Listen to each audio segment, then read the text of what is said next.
How to fix server authentication failed problem in BOB World app.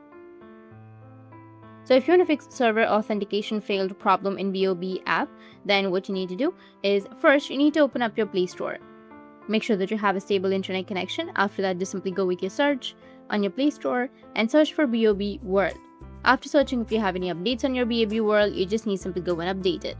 And after updating, your problem might be fixed. But if that doesn't fix your problem, then the next thing you need to do is tap on About This App. And from here, if you scroll down, then as you can see that you will have an option of Required OS. It says you need to have Android 8.0 and up in order to use this application. Make sure that your Android system is as per Required OS, and if it is less than 8.0, then this app will not work.